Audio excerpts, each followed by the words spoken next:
నిజాంపేట మండల కేంద్రంలో శ్రీ దుర్గామాత ఉత్సవ కమిటీ 21వ వార్షికోత్సవం సందర్భంగా 8వ రోజు దుర్గమ్మ వారు చదువుల తల్లి సరస్వతీదేవి రూపంలో భక్తులకు దర్శనమిచ్చారు. ఈ సందర్భంగా గ్రామ పురోహితులు వేలేటి లక్ష్మణ శాస్త్రి మాట్లాడుతూ జగజ్జనని దుర్గమ్మ వారు సరస్వతీదేవి రూపంలో దర్శన భాగ్యం కల్పించారని 5 సంవత్సరాల చిన్నారులకు అక్షరాభ్యాస కార్యక్రమం చేపట్టామన్నారు.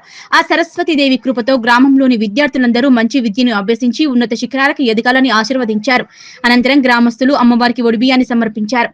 ఈ కార్యక్రమంలో శ్రీ దుర్గామాత ఉత్సవ కమిటీ అధ్యక్షులు చల్మేటి నాగరాజు, ఉపాధ్యక్షులు తమ్మలి రమేష్, కోశాధికారి తిరుమల్ గౌడ్, చీకోటి వెంకటేశం, నాయని వెంకటేశం, కానిస్టేబుల్ రాజు రాథోడ్, మాసుల నాగరాజు, కరుణాకర్, సంజీవ్, చంద్రకాంత్ గౌడ్, జాలా శ్రీకాంత్ తదితరులు పాల్గొన్నారు.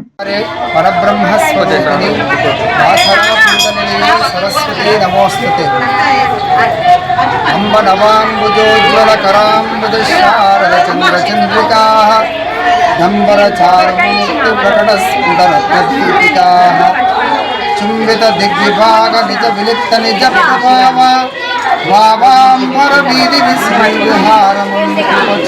భారతి.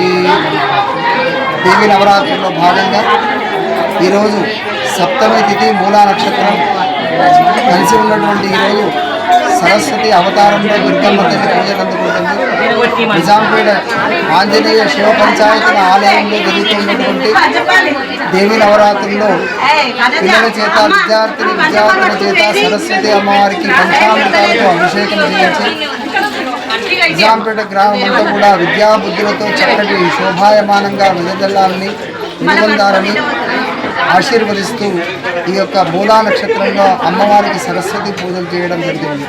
అమ్మవారి యొక్క అనుగ్రహం కలిగి అందరూ కూడా విద్యావంతులు అవుతారని ఆశిస్తున్నారు. జై సరస్వతి, జై దుర్గామాత.